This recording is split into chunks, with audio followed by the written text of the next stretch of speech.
കർത്താവിൻ്റെ അതിപരിശുദ്ധവും അതിശ്രേഷ്ഠവുമായ നാമം വാഴ്ത്തപ്പെടുമാറാകട്ടെ.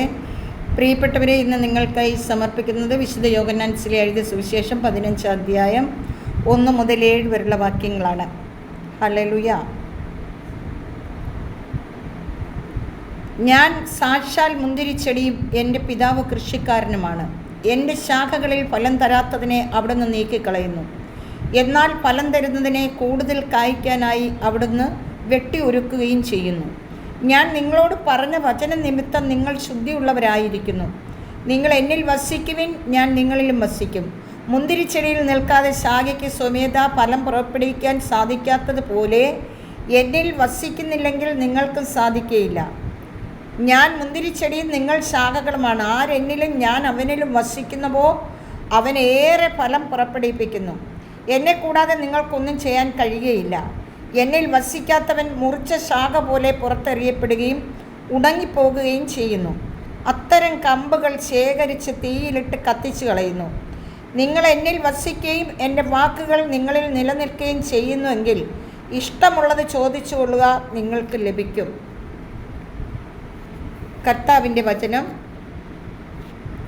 ഈ കേട്ട വചനത്തെക്കുറിച്ച് നമുക്കൊന്ന് ധ്യാനിക്കാം. പ്രിയപ്പെട്ടവരെ, യേശു മുന്തിരിച്ചെടിയാണ്. ഹല്ലേലൂയ. പിതാവ് കൃഷിക്കാരനാണ്. ഈ മുന്തിരിച്ചെടിയിലും ശാഖകളിലും ഇല്ലാത്ത ജനത്തെ എന്തു ചെയ്യും? നീക്കം ചെയ്യും. മുന്തിരിച്ചെടിയിൽ നിൽക്കുന്ന ജനത്തെ ശോധന ചെയ്ത്, അതായത് കഷ്ടതകളും പ്രയാസങ്ങളും ദുഃഖങ്ങളും ബലഹീനതകളും എല്ലാം വരുമ്പം അത് കർത്താവ് വെട്ടി ഒരുക്കുന്നതാണ്. ഹല്ലേലൂയ. ദൈവത്തിൻ്റെ മക്കളാകുന്നവരെ, ദൈവം തിരഞ്ഞെടുക്കുന്നവരെ ദൈവം വെട്ടി ഒരുക്കും. ഹല്ലേലൂയ. അതെന്തിനു വേണ്ടിയാണ്? ഏറെ ഫലം പുറപ്പെടുവിപ്പിക്കുവാൻ വേണ്ടി. ഹല്ലേലൂയ. ദൈവത്തിനു വേണ്ടി ഒരുപാട് ഫലം കൊടുക്കുന്ന മക്കളായി മാറാൻ വേണ്ടി. ഹല്ലേലൂയ. അങ്ങനെ ദൈവരാജ്യത്തിന് വേണ്ടി ജീവിക്കുവാൻ ദൈവം ഒരുക്കിയെടുക്കുന്ന മക്കളെയാണ് ശാഖകളിൽ നിന്നും, അതായത് വെടുപ്പാക്കി ആ കട്ടോലിൻ്റെ ശാഖയിലേക്ക് വെച്ച് പിടിപ്പിച്ച്, അത് ഇപ്പം നമ്മൾ കാണാറില്ലേ, ഒട്ടുമാവ്. നമ്മൾ പറയാറില്ലേ ഒട്ടുമാവ്.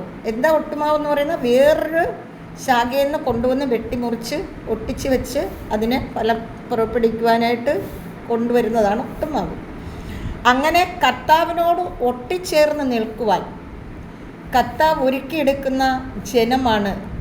അങ്ങനെയുള്ള ജനത്തെയാണ് കർത്താവ് ശുദ്ധീകരിക്കുന്നത്, ശോധന ചെയ്ത് വീണ്ടെടുത്ത് ദൈവത്തിൻ്റെ മക്കളാക്കി മാറ്റുന്നത്. കർത്താവിൻ്റെ വിശുദ്ധിയിലും കർത്താവിൻ്റെ വാസസ്ഥലത്തും നമ്മൾ വസിക്കുവാൻ വേണ്ടി. ഹല്ലേലൂയ. ഹല്ലേലൂയ. സ്തോത്രം.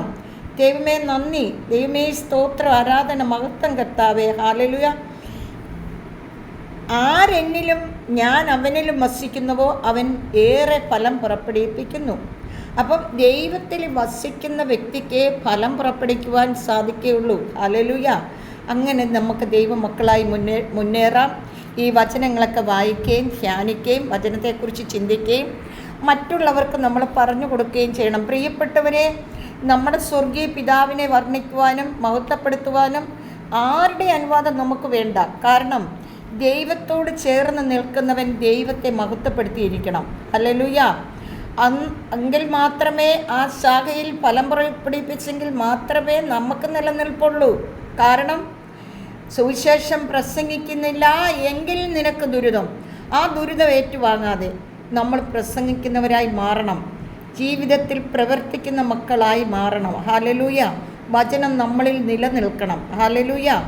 ഞാൻ വീട്ടിൽ വചനമായി മാറണം. ഞാൻ നാട്ടിൽ വചനമായി മാറണം. ഞാൻ മറ്റുള്ളവരുടെ ഇടയിൽ വചനമായി മാറണം. വചനമാണ് പ്രിയപ്പെട്ടവരെ സത്യ. ആ വചനത്തിൽ നമുക്ക് നിലനിൽക്കാം. കർത്താവ് നിങ്ങളെല്ലാം സമർത്ഥമായി അനുഗ്രഹിക്കട്ടെ.